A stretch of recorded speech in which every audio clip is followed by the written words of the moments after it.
Hello guys, welcome back to my channel. My name is Rose. I've been doing yoga for nearly 20 years and I've been teaching for 10. I'm a full-time yoga teacher in Holland and abroad, and I make these videos every Wednesday.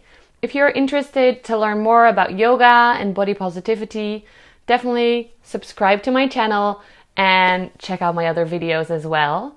Today's video is about what styles of yoga there are.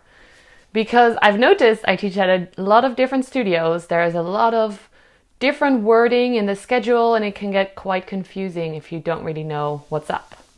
So this video is great for beginners of yoga, but also if you're used to one style and maybe you want to try something else, this will help you out. So in my opinion, there are 3 styles of yoga. This is my own definition, by the way. So the first one is the really slow styles of yoga. Hardly any physical movement, more focused on relaxing or the breath. The second one is a more active yoga, so you do move your body, but you don't always break into a sweat. And the third one is those sweaty classes that make your body really engaged, your muscles tired, and make you feel all sorts of sweaty. So let's talk about the first group, the slow styles of yoga.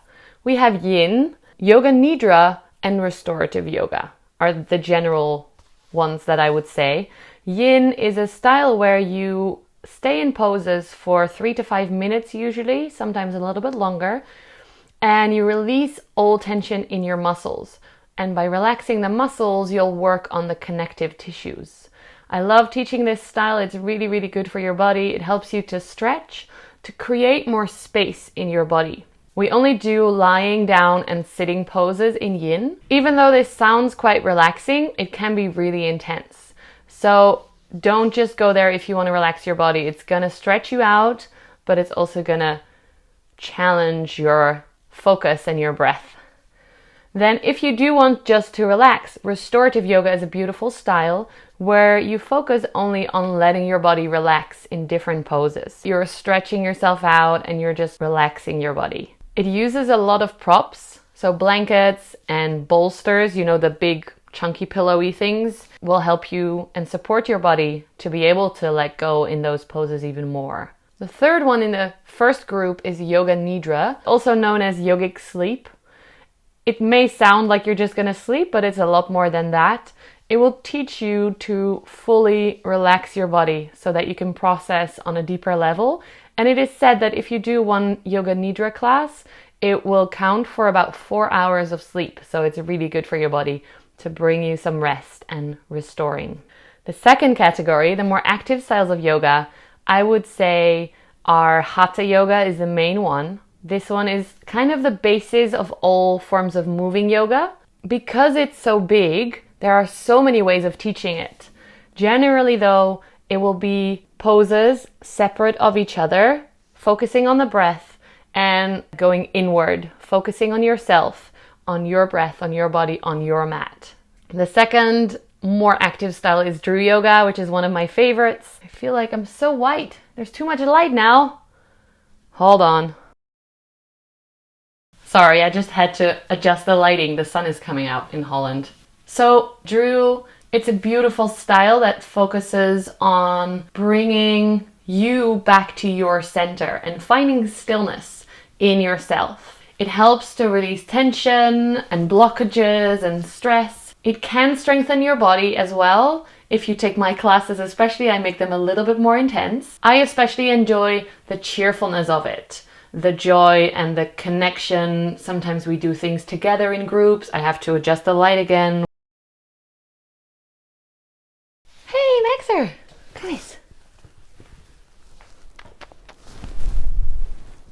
Hey, my micey. Drew Yoga is the style that I started with when I was only 15 years old, nearly 20 years ago. Drew is a very cheerful and flowing form of yoga. We keep everything quite soft. All the joints are always soft. Now I'm just doing weird movements with my hands, but that's because I can't show you my arms in the extended version.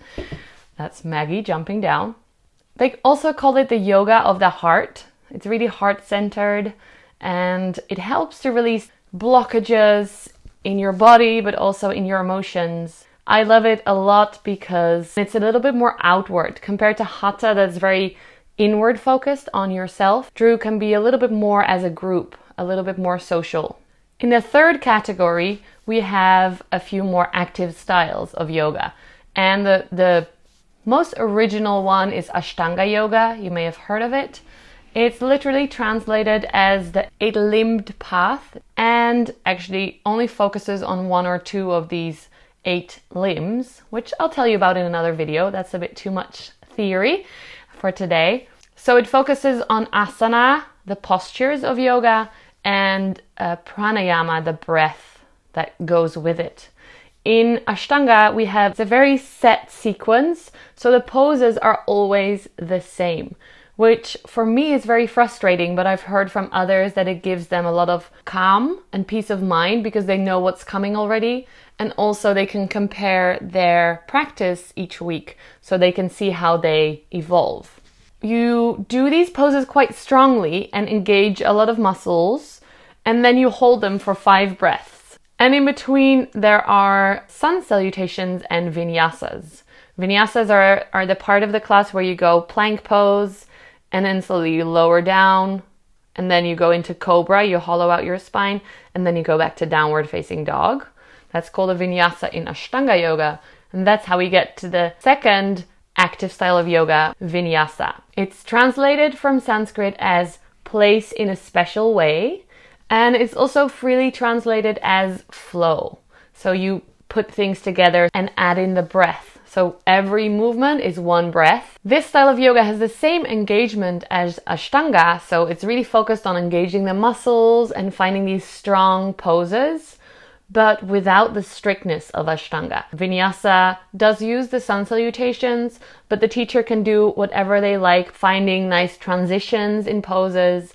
My teachers are actually really good at this. I love how Bry and Dice, and also Mathieu from my teacher training, and Megan Curry, who I'm going to take classes with soon in Holland, how they put the poses in a row so that it creates a really nice flow. I love the freedom to move the way that I like to do on that day. It also can include really advanced poses or preparing you for really advanced poses and adding in arm balances, inversions into the flow. So sometimes on yoga schedules, you'll see vinyasa, but then sometimes you'll just see flow or gentle flow, which is a lighter, softer form of the same class. There's so many names for these classes. Most of them are coming back to these basics that I've shared with you. You might see different words for the classes, but that's mostly because studios like to give them their own names in the name. Maggie. My cat put hairs all over my face and it's so itchy. Yeah, yay! This little buddy put all the hairs on my face. She's so cute though. Maggie, look cute. Hello. I'm really curious to find out what classes you already take, what styles you like and which styles you really don't like. Leave them in a comment below so I can see and respond. I hope you enjoyed this video. If you did, give it a thumbs up. So sorry about the lighting difference. It's starting to go rainy again in Holland, so that's just what we have here. I'll see you in the next video. See you next Wednesday. Bye. Check out my phone is not doing anything. It's supposed to record. Why? Why? Excuse me. Feeling like it's hurting like a bitch. I can't say that.